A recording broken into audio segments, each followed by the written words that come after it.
Am I my brother's keeper? Yes, I am. Am I my brother's keeper? Yes, I am. Am I my brother's keeper?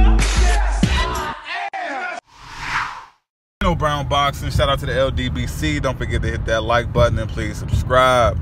So I just watched an interview on Fight Hub with Curtis Stevens. I haven't seen many videos about this. So apparently Curtis Stevens said, so the interviewer from Fight Hub, he asked Curtis Stevens, do you want to put any fighter on notice?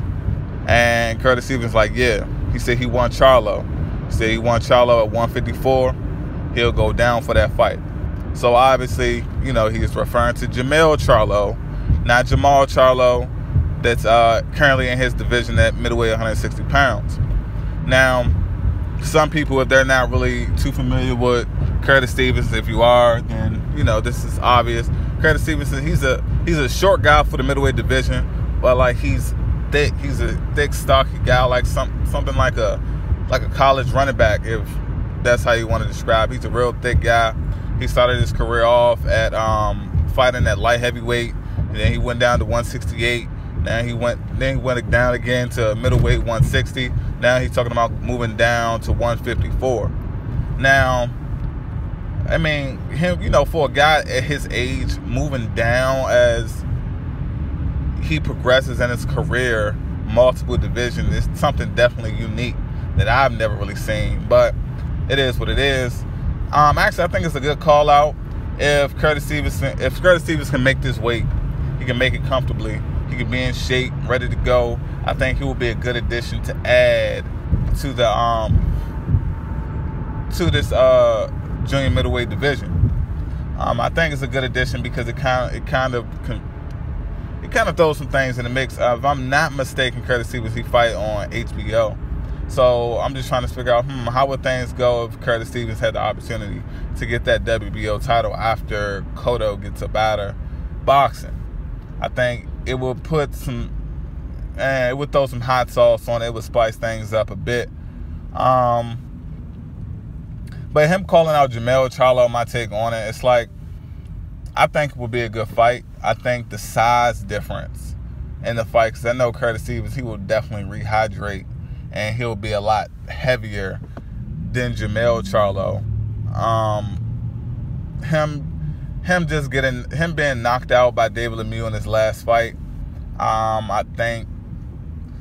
I think he should get a tune-up at 154. Someone, you know, this kind of tall, rangy guy at that weight class, you know, he'll be cutting more weight, so he'll definitely have to make sure he's conditioned properly. His stamina is good at this particular weight. So I think if he fought like a tall, rangy guy like a Willie Nelson, I think that would be a good introduction fight to the 154-pound division.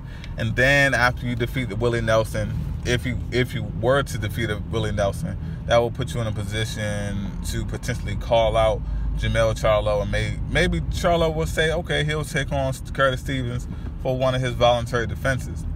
Even though Curtis Stevens is coming off a loss, and he's lost to Triple G, he's lost to David Lemieux, you know, he's lost numerous fights. At the end of the day, it's a bigger guy that's fought all the way up at light heavyweight, super middleweight. Now he's coming down to your division at junior middleweight. You know, it's a very unique situation. I think it's an opportunity for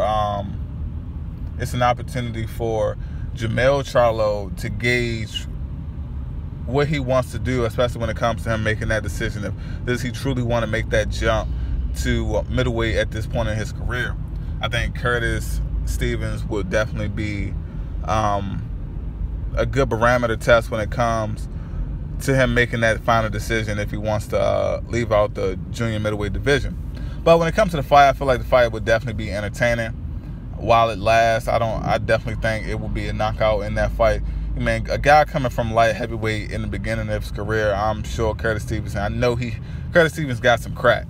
Like, the dude got some crack. And now, will that power go down to 154? I don't know. I don't know if the guy will be drained.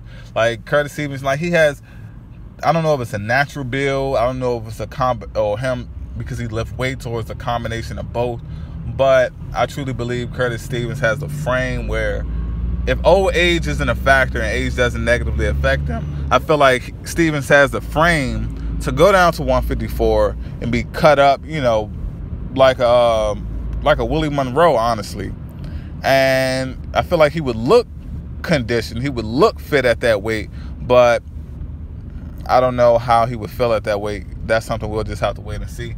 I think it can definitely bring a lot of excitement to the junior middleweight division, and we'll just have to see what happens. Hopefully he stays consistent on calling out Jermell Charlo, even though at this point for the 154-pound division, I prefer Jermell to get into the ring and unify with either Jarrett Hurd or Erislandy Lara, and whatever's going to happen with that WBO title win, or if Cotto decides to retire after this upcoming fight that he has in December. But we shall see. I thought it was interesting news. I would love to hear other people's perspective on it. This is Nino Brown Boxing. Shout out to the LDBC. Don't forget to hit that like button and subscribe. Peace.